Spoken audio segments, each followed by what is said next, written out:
وَيَسْأَلُونَكَ عَنِ الْمَحِيضِ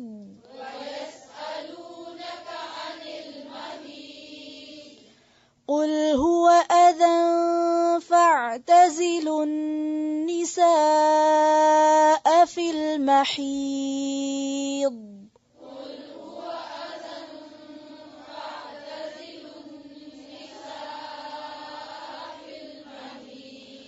قُلْ هُوَ أَذًى فَاعْتَزِلُوا النِّسَاءَ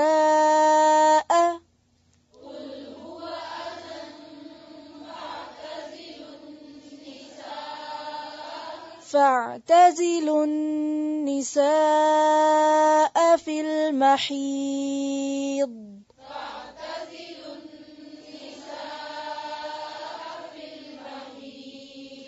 وَلَا تَقْرَبُوهُنَّ حَتَّى يَطْهُرْنَ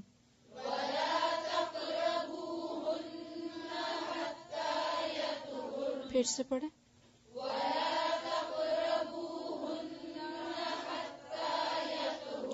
تقربوهن ہن نہیں پڑھیں پھر سے ولا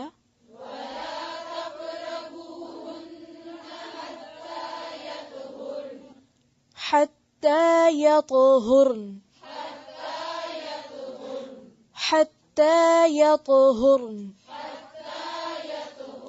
فإذا تطهرن فأتوهن من حيث أمركم الله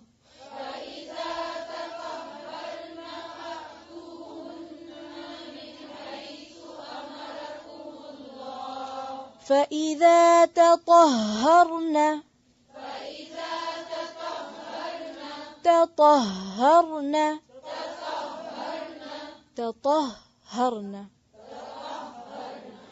فإذا تطهرن فأتوهن من حيث أمركم الله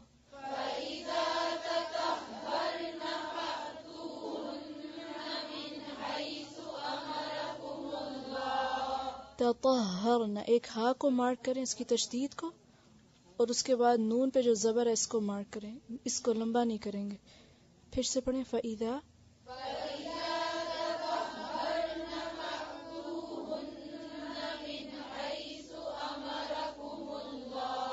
من حیث سا کو نرمی سے ادا کریں آگے ان اللہ يحب التوابین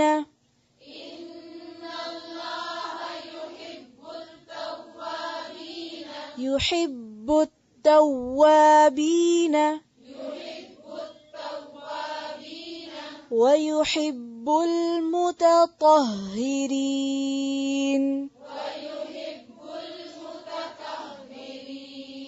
ہاں کے نیچے کیا ہے زبر نہیں ہے وَيُحِبُّ الْمُتَطَهِّرِينَ وَيُحِبُّ الْمُتَطَهِّرِينَ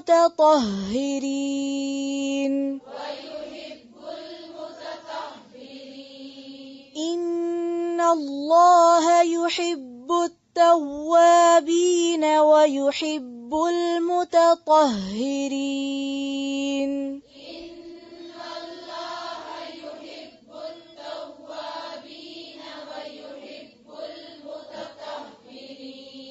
وَيُحِبُّ الْمُتَطَهِّرِينَ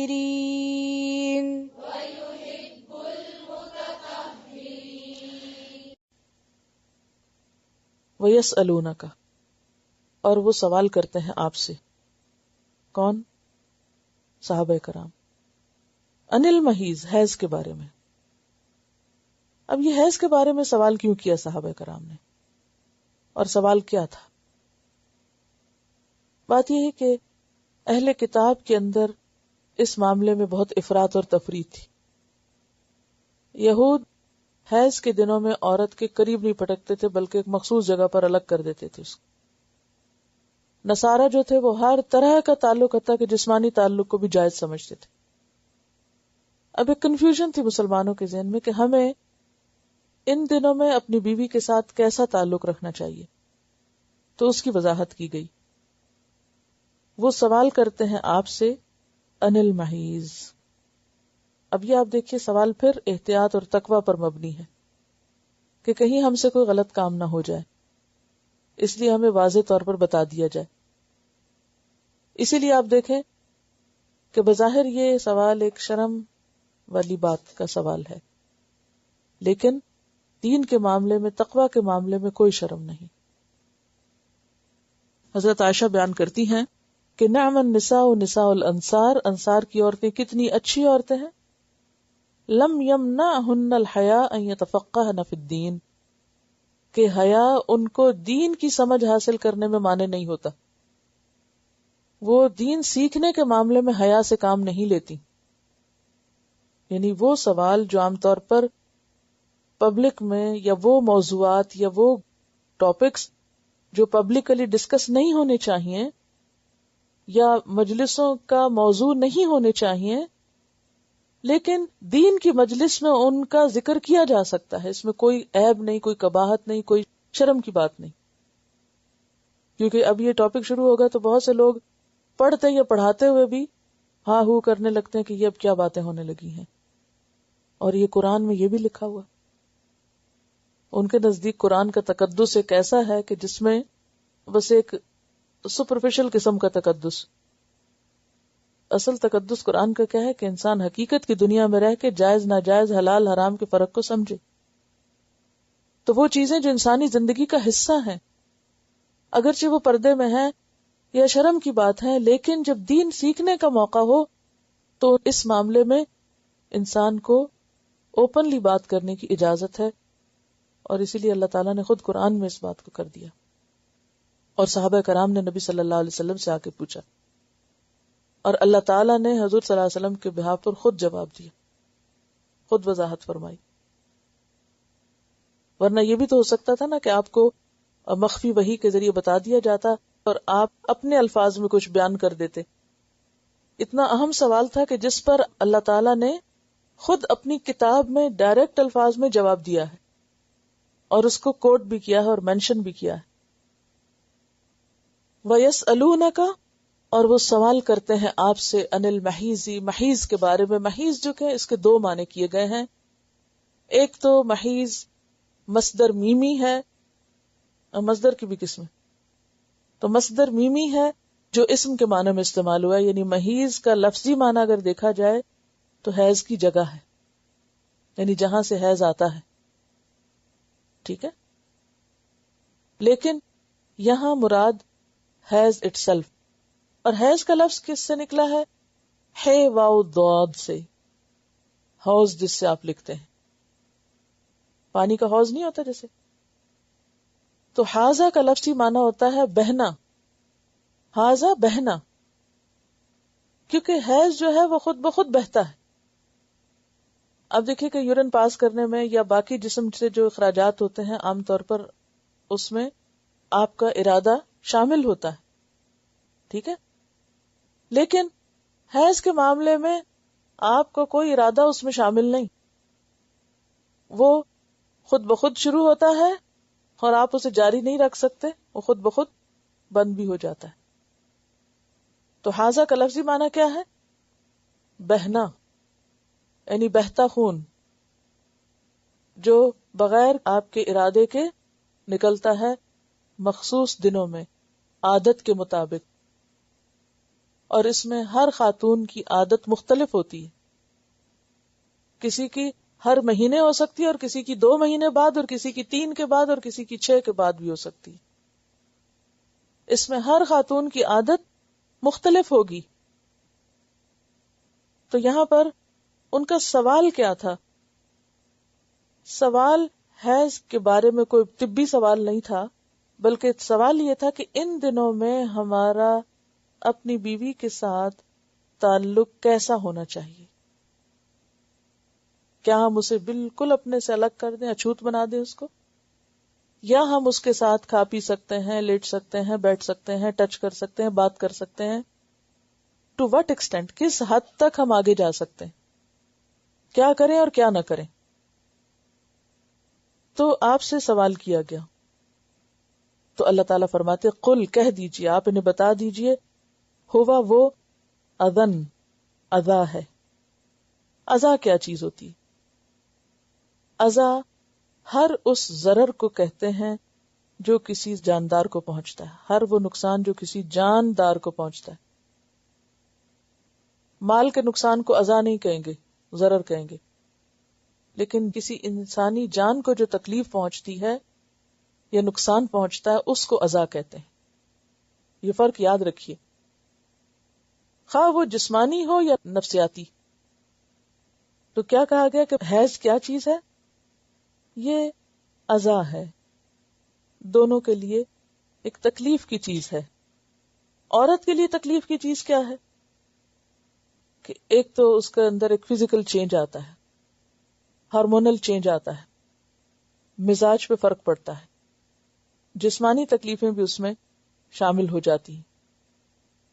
ریسرچز یہ بتاتی ہیں کہ عورت کے اندر 150 سمپٹمز پائے گئے ہیں، یعنی کہ حیض کی مدت میں 150 سمپٹمز دیکھے گئے مختلف طرح کے. یعنی کیا چینجز آتی ہیں؟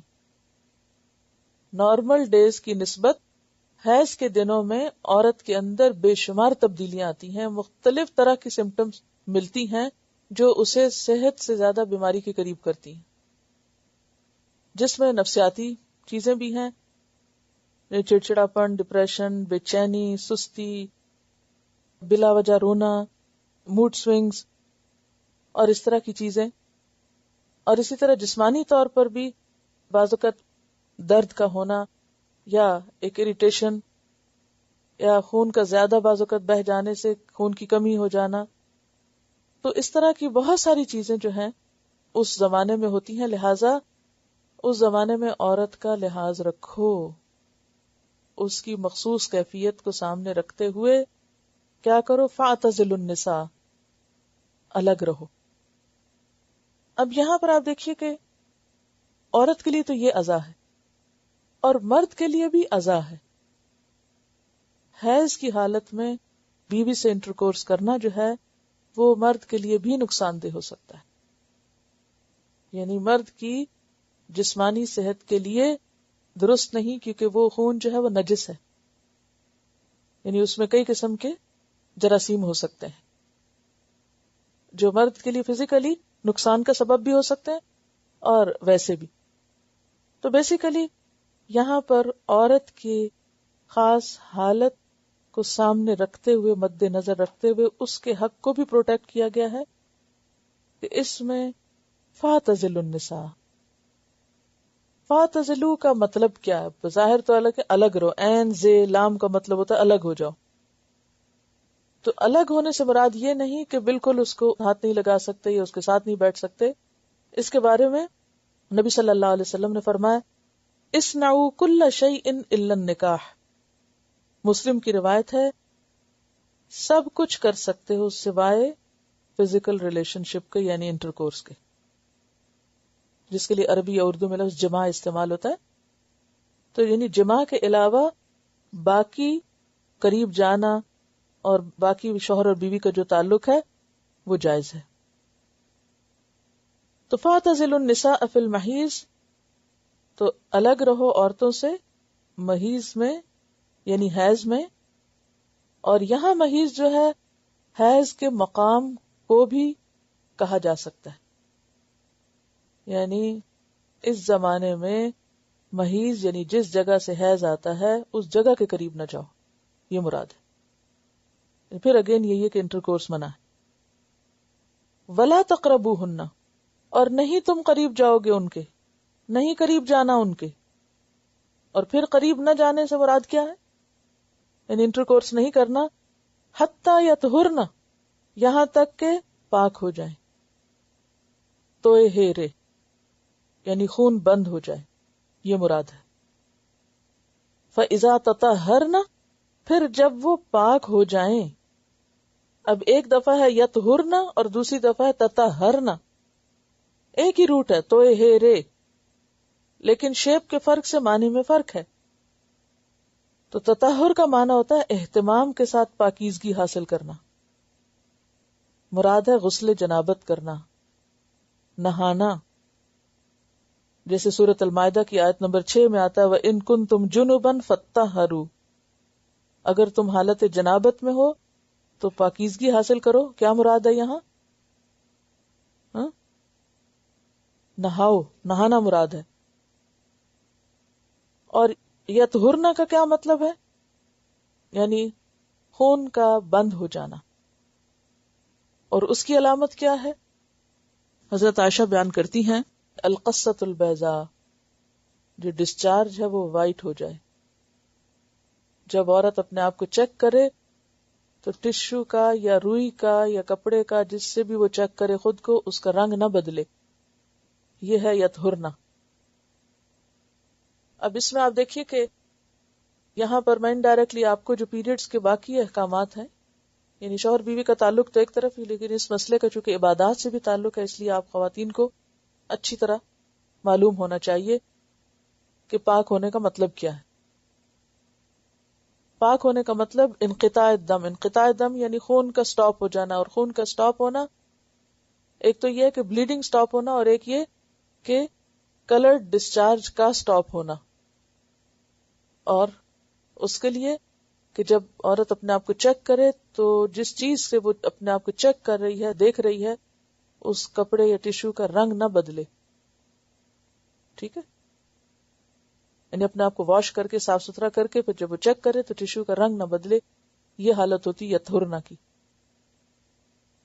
یطہرنا کے بعد تطہر چاہیے. خون تو رک گیا، اب نہانے کی ضرورت ہے. تو جب تک عورت نہا نہ لے اس وقت تک شوہر اس کے قریب نہ آئے. اور نہائے کب؟ جو ہی انقطاع دم ہو فوراً نہائے، کیونکہ نماز کا مسئلہ ہے. یعنی کہ انسان 2 دن نہ نہائے کہ جان بوجھ کے پاک نہ ہو، نہیں.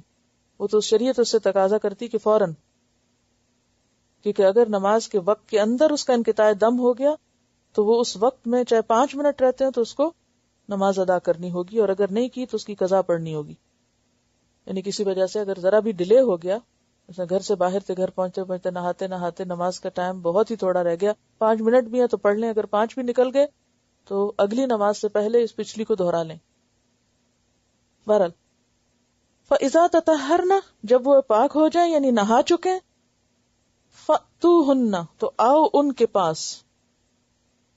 اب آؤ ان کے پاس سے مراد کیا؟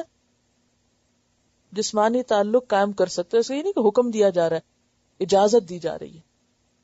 اس میں فرق ہے، یعنی کوئی لازم نہیں ہے، یہ حسب خواہش ہے. یعنی یہاں یہ نہ سمجھا جائے کہ پھر لازم ہے کہ شوہر ضرور عورت کے پاس جائے. یعنی اب اجازت ہے، حکم نہیں.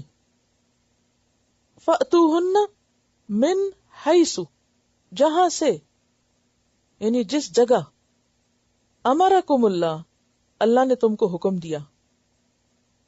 اللہ نے جس جگہ سے تعلق قائم کرنے کا حکم دیا، یعنی محیض مراد ہے یہاں.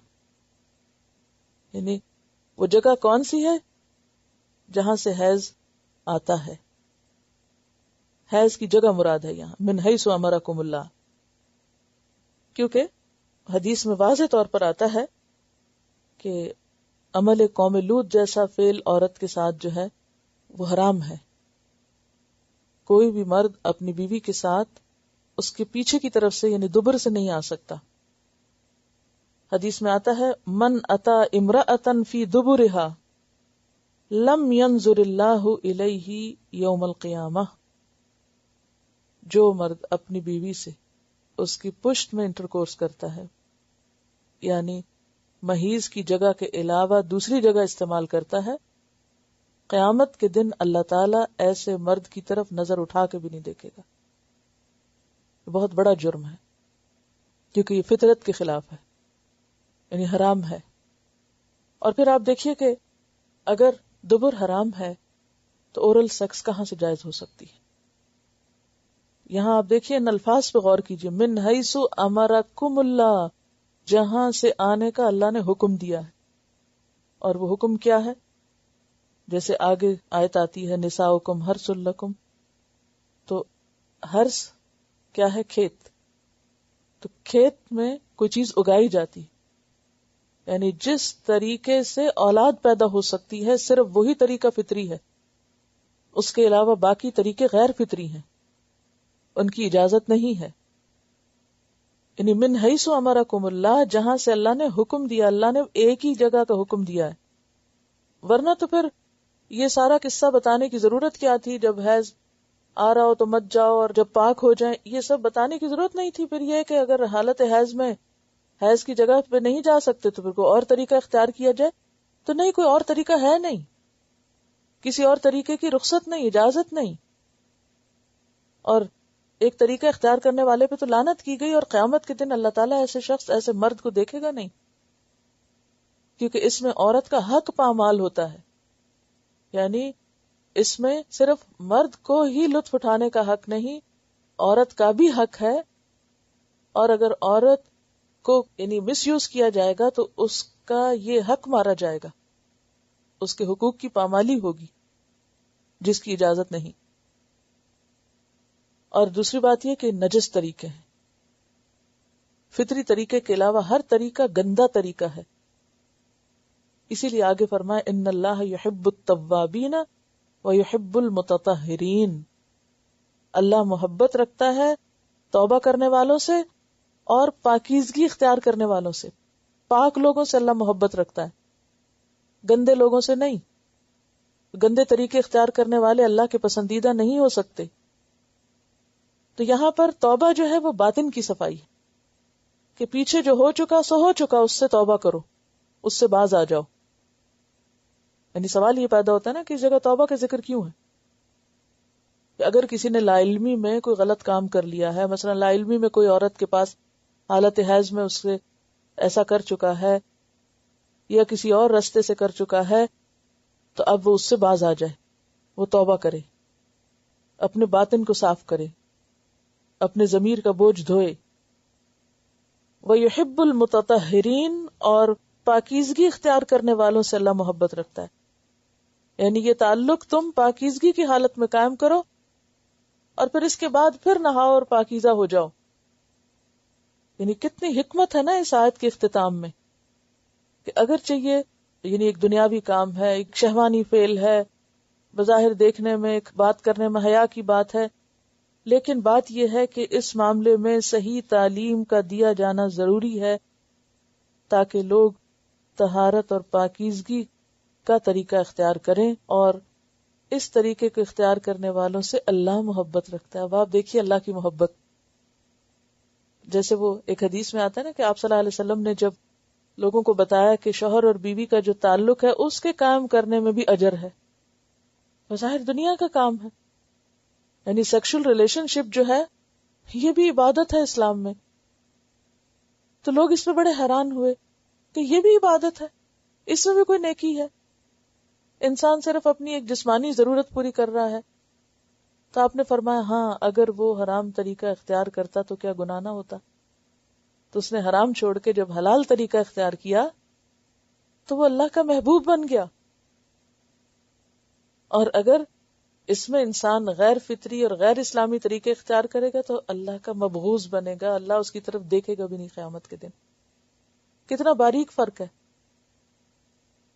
تو دیندار ہونا محض نماز روزہ قائم کرنا نہیں، این شوہر اور بیوی کا جو جسمانی تعلق ہے اس میں بھی صحیح سنت اور طریقے کو فالو کرنا، یہ بھی عبادت ہے. کوئی دین شاید اس کو عبادت نہ بتاتا، بلکہ کچھ ادیان میں تو یہ ہے کہ شادی کرنا جو ہے وہ دنیا کا کام ہے، زیادہ پاکیزہ وہ ہے یا زیادہ نیک وہ ہے جو شادی نہ کرے.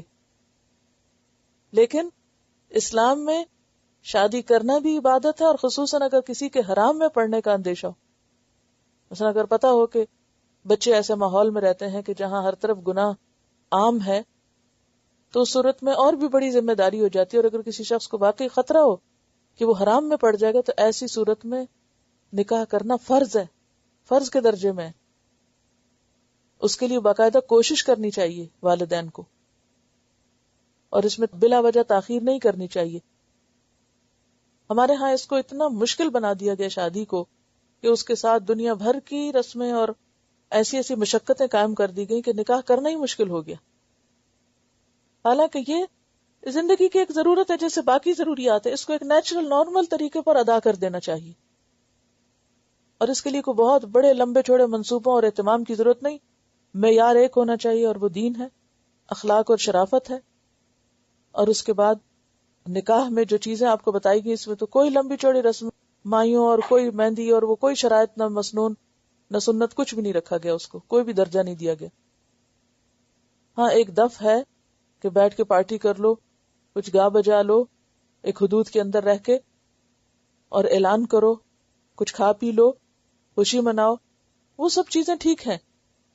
لیکن وہ جو ایک لمبی لمبی جہیز کی تیاریاں اور پھر منگنی کی رسم اور پھر منگنی کے کھانے اور پھر منگنی کے بعد کے طریقے اور پھر اب نکاح ہو رہا ہے اور پھر اب شادی ہو رہی ہے اور پھر اس کو یعنی بے وجہ ایک مشقتوں میں ڈال دینا، اور پھر اس کے لیے تیاری کہ اتنا مال اکٹھا ہو جائے اور اتنی یہ جاب لگ جائے اور یہ گھر بن جائے اور یہ، اور اتنے میں سب حرام کام ہو جائیں اور سب نگاہیں بھٹک جائیں اور فتنے فساد پھیل جائیں، یا اولاد شادی سے ہی جائے اور انکار کر دے اور وہ اور چیزوں میں دلچسپی لینے لگے.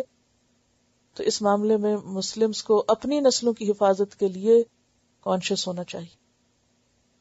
جو اصل مقصود ہے کہ حرام سے بچنا، وہ نمبر 1 پرائرٹی ہونا چاہیے، اور پھر اس کے بعد باقی چیزیں اپنے اپنے مقام پر آ جاتی ہیں. تو یہاں پر اللہ تعالی توبہ کرنے والوں کو، اور توبہ اس معنی میں بھی یہ ہے کہ جیسے پیچھے بھی نکاح کا ذکر ہوا کہ نکاح کے موقع پر یا نکاح سے پہلے یا اس معاملے میں کوئی کمی بیشی ہو جائے، حقوق کی حق تلفی، کمی بیشی، تو اس میں انسان اللہ سے توبہ کر لے. کیونکہ یہ جو شوہر اور بیوی کا معاملہ ہے نا، اس میں اگر حقوق کو صحیح طور پر ادا نہ کیا جائے تو یہ حقوق العباد کا معاملہ اللہ کے ہاں پکڑ ہو سکتی ہے. یعنی شادی محض ایک کانٹریکٹ باندھنے کا نام نہیں، اس کے بعد ایک دوسرے کی ذمہ داریاں پوری کرنے کا نام ہے. اور اگر ان کو پورا نہ کیا جائے اور دوسرے کو لٹکتا چھوڑ دیا جائے تو پھر اللہ کے ہاں جواب دہی کرنی ہوگی. اب دیکھیے کہ یہ جو میں نے غیر فطری طریقوں کا یہاں پر ذکر کیا نا، اس میں 12 کے قریب احادیث موجود ہیں، روایات، جن میں عورت سے غیر فطری طریقے پہ تعلق قائم کرنے کی ممانعت ہے، جس میں سے صرف ایک حدیث میں نے آپ کو کوٹ کر کے بتائی. یعنی اتنا شدید معاملہ، یہ معمولی معاملہ نہیں ہے. لیکن افسوس یہ کہ مسلمانوں کے اندر نان مسلمز کے ساتھ رہتے رہتے یا بعض اوقات ان کے طریقوں کو دیکھتے دیکھتے اور فحش اور غلط قسم کی فلمیں اور طریقے اور انداز دیکھ کر مسلمانوں نے اپنے طریقوں کو چھوڑ کر غیر فطری طریقے اختیار کیے، اور اس میں ظلم کس پر ہوا؟ عورت پر. اور پھر کہا جاتا ہے جی اسلام میں تو عورت کا حق نہیں ہے، اور دوسرے شاید بہت حق دے رہے ہیں. اسلام نے یہی حق عورت کو دیا ہے کہ اس کے ساتھ تعلق صحیح طور پر قائم کیا جائے، اس پر اس معاملے میں بھی کوئی زیادتی اور ظلم اور جبر نہ ہو اور اس کا حق پامال نہ ہو. اور پھر عورت کو محض سیکس آبجیکٹ نہیں بتایا گیا. وَيَسْأَلُونَكَ عَنِ الْمَحِيضِ، لوگ آپ سے حیض کے بارے میں سوال کرتے ہیں کہ حیض کیا چیز ہے اور حیض میں کن کن باتوں کا خیال رکھنا ہوگا. تو جیسا کہ آپ جانتے ہیں کہ حیض اس خون کے لیے استعمال ہوتا ہے جو عورت کی بلوغت کے بعد اس کے جسم کے خاص حصے سے آنا شروع ہوتا ہے، اور عمر کے ایک خاص حصے تک باقاعدہ ہر مہینے مخصوص ایام میں جاری رہتا ہے، اور پھر عمر کا ایک مخصوص حصہ آتا ہے کہ جس میں وہ ختم ہو جاتا ہے. اور یہ عرصہ فرٹیلٹی کا عرصہ ہے جس میں عورت بچے پیدا کرنے کے قابل ہوتی ہے اور شادی کے قابل ہوتی ہے. تو اس میں خصوصی طور پر سوال یہ تھا کہ پھر شوہر اور بیوی کا جو تعلق ہے اس کی لمٹس کیا ہے. تو فرمایا قل ہوا اذی، یہ ایک اذیت یا ایک تکلیف کی کیفیت ہے. فاعتزلوا النساء فی المحیض، تو اس حالت میں عورتوں سے الگ رہو، یعنی جسمانی تعلق قائم نہ کرو. لیکن اس کے علاوہ بھی کچھ چیزیں ہیں جن کے بارے میں خواتین کو خاص طور پر معلوم ہونا چاہیے. یعنی شوہر اور بیوی کے جسمانی تعلق کے علاوہ کچھ اور باتوں کا بھی معلوم ہونا نہایت ضروری ہے. نمبر 1، عورت ان دنوں میں نماز نہیں پڑھ سکتی، اور ان دنوں میں چھوڑی ہوئی نماز کی قضا نہیں. نمبر 2، روزے نہیں رکھ سکتی لیکن روزوں کی قضا دینی ہوگی. نمبر 3 طواف کعبہ نہیں کر سکتی، البتہ حج کے باقی ارکان ادا کر سکتی۔ نمبر 4 وہ کعبہ میں یا مسجد میں داخل نہیں ہو سکتی الا یہ کہ رستہ گزرنے والی بات ہو، یعنی گزر کے ایک طرف سے دوسری طرف جانا ہو۔ بعض جگہوں پر ایسا ہوتا ہے نا کہ کسی کا گھر مسجد کے اندر ہے اور مسجد کے صحن سے گزر کے اوپر چڑھنا ہے، تو اس صورت میں عابری سبیل رستہ گزر سکتے ہیں۔ پھر اسی طرح قرآن پاک کو چھو نہیں سکتی، یعنی قرآن پاک کا جو عربی ٹیکسٹ ہے اس کو ہاتھ نہیں لگا سکتی، اور اسی طرح قرآن کی باقاعدہ عبادت کی غرض سے تلاوت بھی نہیں کر سکتی۔ ہاں جو حصہ زبانی یاد ہے اس کو یاد رکھنے کے لیے دہرا سکتی ہے، یا جو دعاؤں میں حصہ ایسا ہے اس کو پڑھ سکتی ہے، یا تعلیم کی غرض سے پڑھ اور پڑھا سکتی۔ حیض سے ملتی جلتی ایک اور صورت استحاضہ کی ہوتی ہے، جس میں مخصوص ایام کے علاوہ بھی سپاٹنگ کا ہوتے رہنا شامل ہے، اور یہ ایک بیماری ہے۔ اس میں آپ صلی اللہ علیہ وسلم نے ایک خاتون کو جن کو یہ بیماری تھی یہ حکم دیا کہ وہ اپنی نماز یا روزے جو ہیں وہ حیض کے مخصوص ایام میں چھوڑ دیں، اور باقی دنوں میں خواہ بلیڈنگ ہو یا سپاٹنگ ہو وہ اپنی نماز اور روزہ اور باقی کام کرتی رہیں۔ تو یہاں کیا حکم ہے؟ فَاعْتَزِلُوا النِّسَاءَ فِي الْمَحِيضِ، عورتوں سے الگ رہو حیض کی حالت میں، وَلَا تَقْرَبُوهُنَّ حَتَّى يَطْهُرْنَ، اور ان کے قریب نہ جاؤ جب تک کہ وہ پاک نہ ہو جائیں، یعنی خون آنا بند نہ ہو جائے۔ فَإِذَا تَطَهَّرْنَ، پھر جب وہ پاک ہو جائیں، فَأْتُوهُنَّ مِنْ حَيْثُ أَمَرَكُمُ اللَّهُ، تو آؤ ان کے پاس جہاں سے اللہ نے تمہیں حکم دیا ہے آنے کا، اور مراد اس سے وہی حیض کا مقام ہے۔ اب اس میں یہ جو دو لفظ استعمال ہوئے اس لیے اس بارے میں دو رائے پائی جاتی ہیں۔ ایک رائے یہ ہے کہ عورت کے ساتھ تعلق اس وقت قائم کیا جا سکتا ہے یا اس کی رخصت ہو جاتی ہے جب خون کا آنا بند ہو جائے، اگرچہ ابھی وہ نہ نہائی ہو، لیکن افضل صورت یہی ہے کہ خون کے آنے کے بند ہونے کے بعد جب وہ نہا لے تو پھر ہی تعلق قائم ہو۔ فَإِذَا تَطَهَّرْنَ سے یہ بات پتہ چلتی ہے۔ اور پھر فَأْتُوهُنَّ مِنْ حَيْثُ أَمَرَكُمُ اللَّهُ، اب یہ جو ہے نا مِنْ حَيْثُ أَمَرَكُمُ اللَّهُ، یہ اَنَّا شِئْتُم کی بھی وضاحت کرتا ہے۔ وہ جو اگلی آیت میں آئے گا نا کہ عورتوں کے پاس جہاں سے چاہو، تو جہاں سے چاہو سے مراد تم چاہو نہیں، بلکہ مِنْ حَيْثُ أَمَرَكُمُ اللَّهُ، جہاں سے اللہ کا حکم ہے آنے کا۔